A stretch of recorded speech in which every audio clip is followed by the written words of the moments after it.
Greetings, traveler. My name is Budget Stephen Strange, and this is my cloak of levitation that is in no way a towel. Please enjoy this review by the Daggers of Ashanti. Hello, how you doing? My name's Adam. Welcome to A Duda Reviews, an entertainment channel for entertainment purposes. If the sound quality is a little bit dipped in this video, please, I do apologise. I'm in the process of getting a new mic, so please bear with. Doctor Strange in the Multiverse of Madness. I saw it last night. I really enjoyed it. I really want to talk to you about it. There will be spoilers in this review because I'm just going to talk freely and there's definitely going to be spoilers. So for starters, I went into this film unfortunately already having been spoiled because I'd seen like a load of social media stuff that kind of ruined it for me. So I saw all the cameos that were going to be in the film and everything like that. It didn't ruin the film for me in any way, but it did ruin the surprise. The film itself, I absolutely loved. I think it really did surpass my expectations. I think that's mainly down to the Sam Raimi of it all. The creepiness, the weird tone of it, just the weirdness of it. I love all that stuff. So we start the film with alternate version Doctor Strange with a ponytail and America Chavez. America Chavez with the powers to leap different multiverses with the power of this big star thing that she uses, and she jumps through multiverses that way.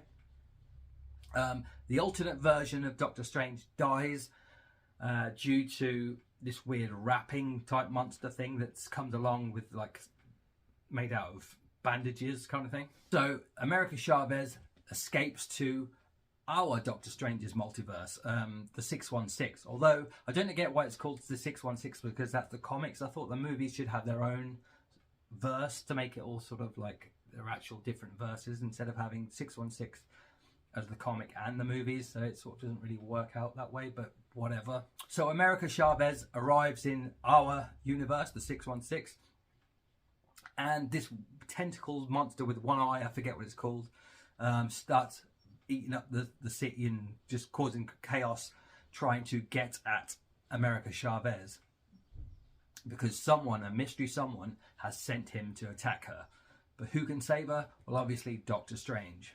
I really did enjoy that first sequence of the film because with the one-eyed tentacle monster thing, because it's reminded me of like an old B movie or something like that. It kind of looked, it looked green screeny, whatever. It looked fake kind of thing, but at the same time, that was part of its charm because, like I say, those old B movies, they looked fake as well kind of thing, but it didn't take away from the film. It just sort of added like a camp level, but it was fun and it was exciting and it was fast paced and there was a lot going on. There was so many visuals. It was like fucking my eyeballs up, but it was cool. Elizabeth Olsen played an excellent part in this. This is probably the best I've seen her as the Scarlet Witch, although probably it's this and WandaVision. She was really good in both. This kind of leads on from WandaVision, where she lost her children at the end of that, and you see her meditating with the Darkhold, and she's like learning the secrets of the Darkhold because, and then she hears the kids in the distance, and she's like, right, I'm gonna find my kids. And this kind of leads on from that.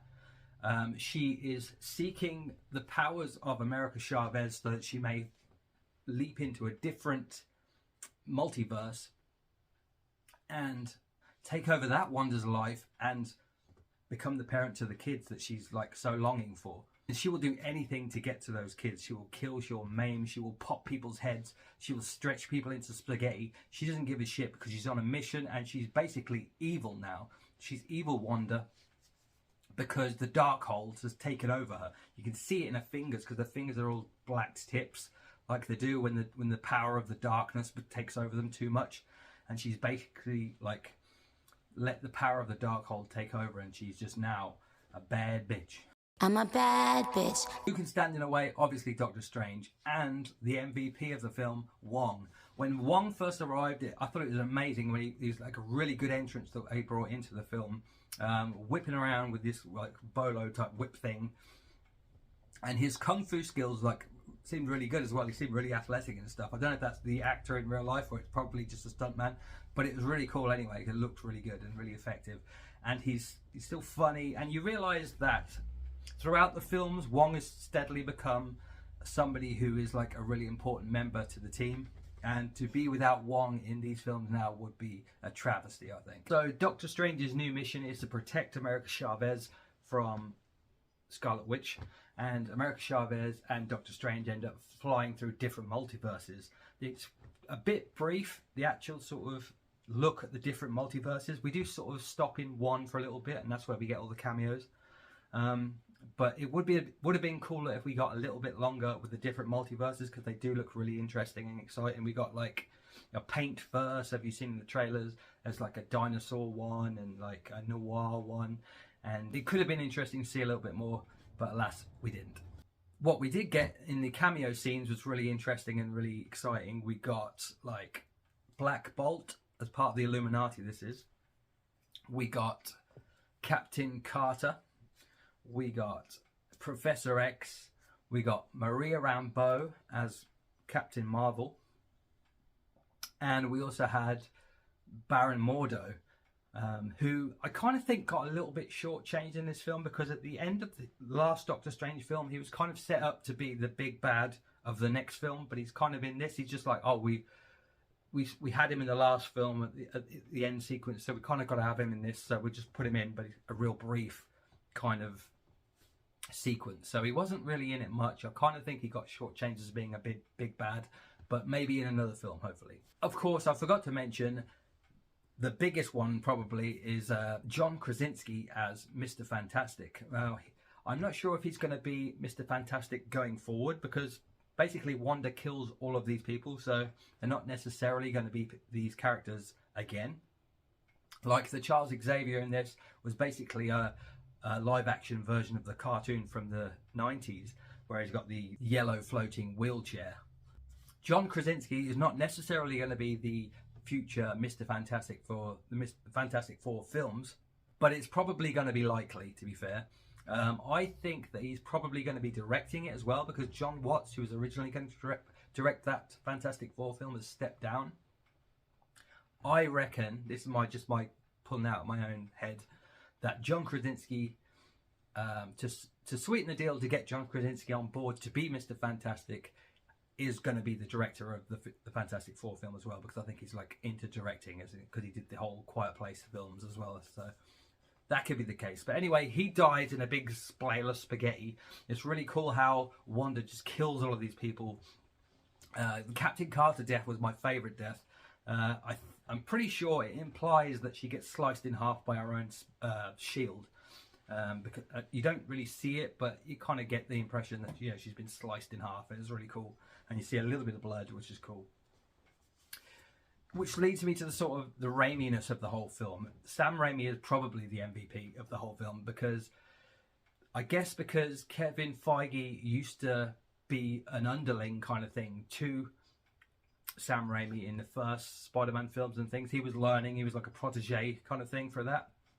I guess to pay his respects, he has given Sam Raimi a bit more free reign in this film to, do his thing. And plus, if you put Sam Raimi as a director in a film and you water it down, people are going to be pissed off. So you've got to have a Sam Raimi type film. And I think they got the balance about right.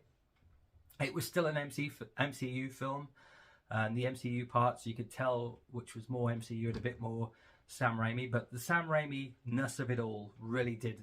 I loved it. It was brilliant. The sort of the creepy vibe of it all, the sudden like weird like close-ups and things like that, the zombie like creepiness of it all, and just the overall horror vibes that we got, which you don't really expect from an MCU film, but we got that, and it was really exciting to see. So it's a good addition to the Marvel canon, is having like a horror film. It's not really horror, but you know what I mean. It's like kind of like a little bit horror. It's jump scary, creepiness. It could still get in your head a little bit if you were a kid, especially. I really enjoyed the zombie Doctor Strange.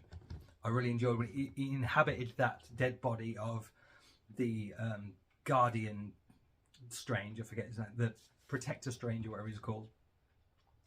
And he like took over the dead body of that, and that was just really cool to see, like the rotting. It just looked really good, effective, like makeup and visual effects. It looked really good, and the bit where the demons sort of carried him, like I thought that looked so cool with the whole arms thing. visually that's amazing. But yeah, overall it was a fantastic film to watch, and I went into it hearing a lot of like negative reviews saying, oh, cameos and this, that, the other. I think that people need to sort of stop having the film they want in their head before they watch a film, and then going into the film and not having that film fulfilled for them, and then getting pissed off because it's not the film that they had in their head. Well, it's like these people are creating their own film, and they're creating their own art, and they're putting it out there for you to enjoy. It's not your art. If you wanted to make a film that particular way, then you fucking make the film. No offense, but like, it's like, you know what I mean? It's like, and if you don't like it, fair enough. You don't have to like a film, whatever. But it's like, don't go in there pissed and then get pissed off because it's not what you had in your head, kind of. Because you didn't have cameo after cameo after cameo, and it didn't lead into the X-Men, it didn't lead into this and didn't lead into that. It's like, it didn't make it any less of a good film. If you take away all those that anticipation and that sort of expectation, then maybe you'll get a little bit more out of it.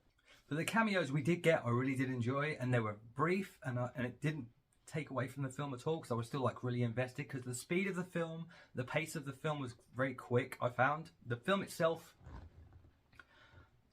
it did have a little bit of a pacing issue, maybe in the middle somewhere. It did slow down a bit, and you're like, yeah, but then it sort of like picked straight up again, because the first half was so frantic and it like stuff going on, and then the last half is so like creepy and weird and like raimy, and then the middle half had this little slow down a little bit, but you did notice it. But overall, I think the film could probably even been a little bit longer, because it was it had a lot that you could have put in there, like obviously more multiverse, more raimy, more like excitement, more creatures, more whatever, you know what I mean? Maybe more cameos, who knows, but like, shit ain't about the cameos. Overall, I would definitely recommend this film. 8.5 out of 10, let's just say. I really did enjoy it. The music was great. It was Danny Elfman, but to be fair, I didn't really notice it was Danny Elfman, I guess. It was points, maybe I did. I'm not sure. Maybe I'll have to watch it again to really listen to the soundtrack again. I really loved the scene where they're having the fights with the musical notes. I thought that was really inventive, and I really did enjoy that.